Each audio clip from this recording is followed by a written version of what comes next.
This is Tim Ferriss, circa 1979 AD, age 2.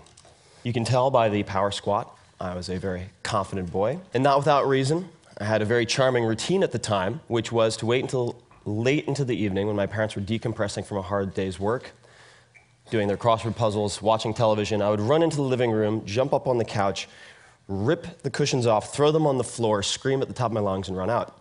Because I was the Incredible Hulk. Obviously, you see the resemblance. And this routine went on for some time. When I was 7, I went to summer camp. My parents found it necessary for peace of mind. And at noon each day, the campers would go to a pond where they had floating docks, and you could jump off the end into the deep end. I was born premature. I was always very small. My left lung had collapsed when I was born, and I've always had buoyancy problems, so water was something that scared me to begin with. But I would go in on occasion. And on one particular day, the campers were jumping through inner tubes. They were diving through inner tubes, and I thought this would be great fun. So I dove through the inner tube, and the bully of the camp grabbed my ankles. And I tried to come up for air, and my lower back hit the bottom of the inner tube.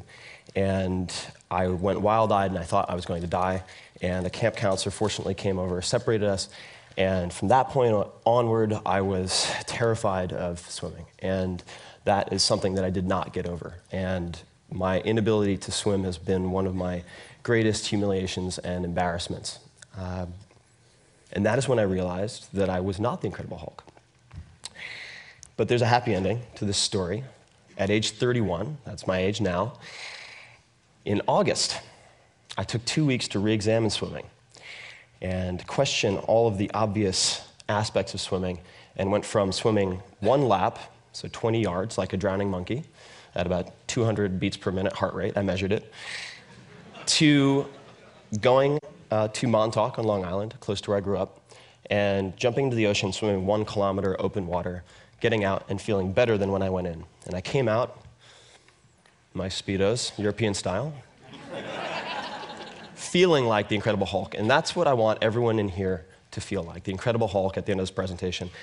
More specifically, I want you to feel like you're capable of becoming an excellent long-distance swimmer, a world-class language learner, and a tango champion.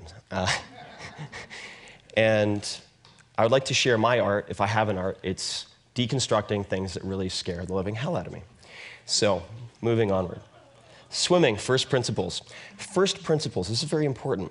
I find that the best results in life are often held back by false constructs and untested assumptions.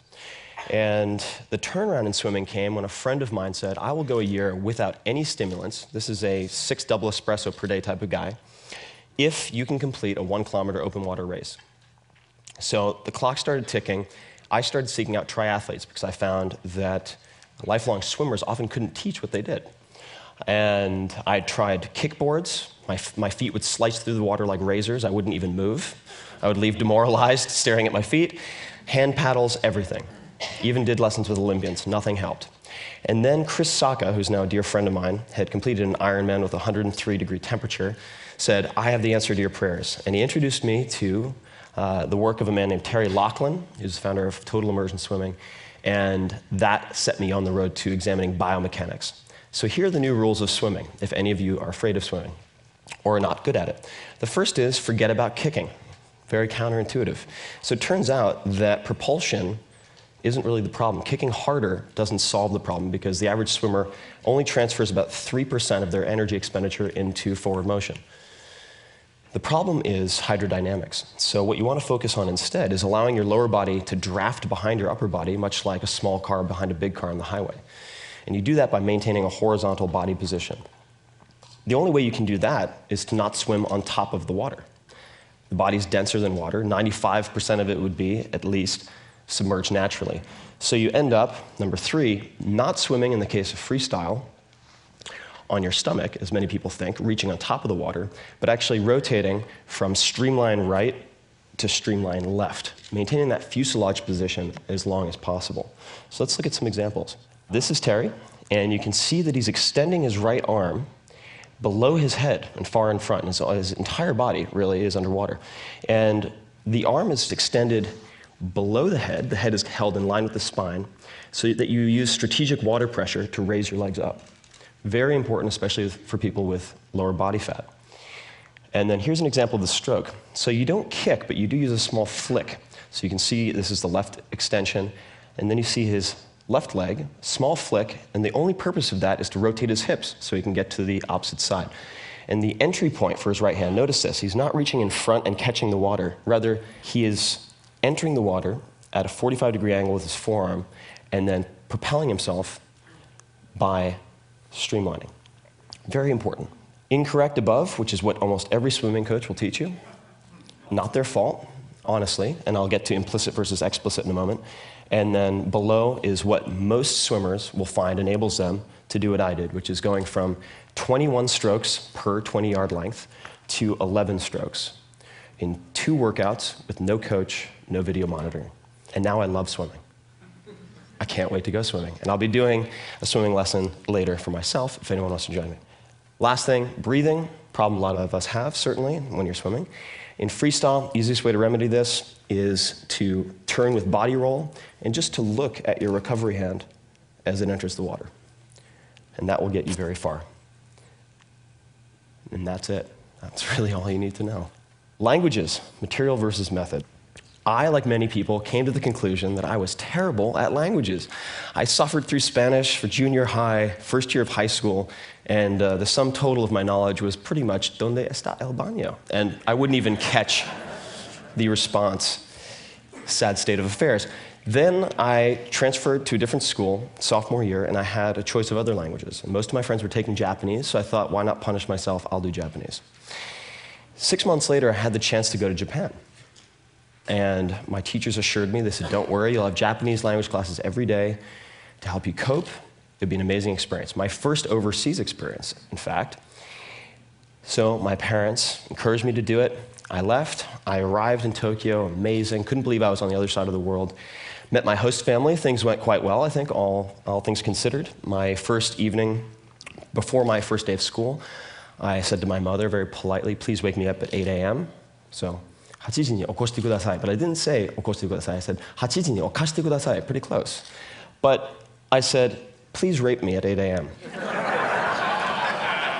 You've never seen a more confused Japanese woman. And I walked into school, and a teacher came up to me and handed me a piece of paper, and I couldn't read any of it. Hieroglyphics, it could have been, because it was kanji, so Chinese characters adapted into the Japanese language. I asked him what this said, and he goes, okay.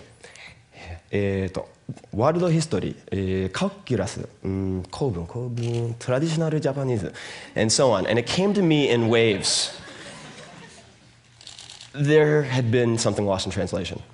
The Japanese classes were not Japanese instruction classes, per se. They were the normal high school curriculum for Japanese students. The other 4,999 students in the school who were Japanese, besides the American. And that's pretty much my response. And that set me on this panic-driven search for the perfect language method. I tried everything. I went to Kinokuniya. I tried every possible book, every possible CD. Nothing worked until I found this. This is the Joyo Kanji Hyo. This is a tablet, rather, or a poster of the 1,945 common use characters as determined by the Ministry of Education in 1981. Many of the publications in Japan limit themselves to these characters to facilitate literacy. Some are required to. And this became my holy grail, my Rosetta Stone. And as soon as I focused on this material, I took off. And I ended up being able to read Asahi Shimbun, Asahi newspaper, about 6 months later, so a total of 11 months later, and went from Japanese 1 to Japanese 6. I ended up doing translation work at age 16 when I returned to the US. And have continued to apply this material over method approach to close to a dozen languages now, someone who was terrible at languages, and at any given time, speak, read, and write 5 or 6. And this brings us to the point, which is, it's oftentimes what you do, not how you do it, that is the determining factor. This is the difference between being effective, doing the right things, and being efficient, doing things well, whether or not they're important.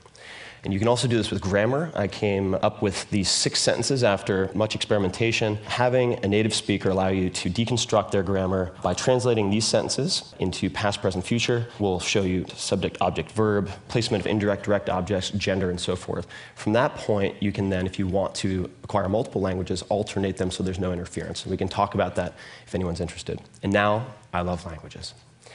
So ballroom dancing, implicit versus explicit. Very important. You might look at me and say, that guy must be a ballroom dancer. But no, you'd be wrong. Because my body is very poorly designed for most things, pretty well designed for lifting heavy rocks, perhaps. And I used to be much bigger, much more muscular, and so I ended up walking like this. I looked a lot like a orangutan, our close cousins, or the Incredible Hulk. Not very good for ballroom dancing. I found myself in Argentina in 2005, decided to watch a tango class, had no intention of participating. Went in, paid my 10 pesos, walked up, 10 women, 2 guys, usually a good ratio. The instructor says, you are participating. Immediately, death sweat. Fight or flight, fear sweat, because I tried ballroom dancing in college, stepped on the girl's foot with my heel, she screamed. I was so concerned with her perception of what I was doing that it exploded in my face, never to return to the ballroom dancing club. She comes up, and this was her approach to teaching. Okay, come on, grab me. Gorgeous assistant instructor. She was very pissed off that I had pulled her from her advanced practice. So I did my best, didn't know where to put my hands, and she pulled back, threw down her arms, put them on her hips, turned around and yelled across the room, this guy's built like a goddamn mountain of muscle, and he's grabbing me like a fucking Frenchman. Which I found encouraging. Everyone burst into laughter. I was humiliated. She came back. She goes, come on, I don't have all day. As someone who wrestled since age 8, I proceeded to crush her, of mice and men style. And she looked up and said, now that's better. So I bought a month's worth of classes. And proceeded to look at, I wanted to set competition, so I'd have a deadline. Parkinson's law, the perceived complexity of a task will expand to fill the time you allot it. So I had a very short deadline for a competition. I got a female instructor first to teach me the female role, the follow, because I wanted to understand the sensitivities and abilities that the follow need to develop, so I wouldn't have a repeat of college. And then I took an inventory of the characteristics, along with her, of the capabilities and elements of different dancers who had won championships.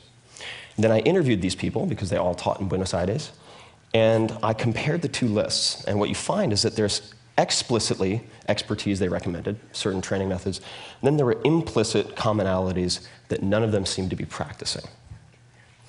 Now, the protectionism of Argentine dance teachers aside, I found this very interesting. So I decided to focus on 3 of those commonalities.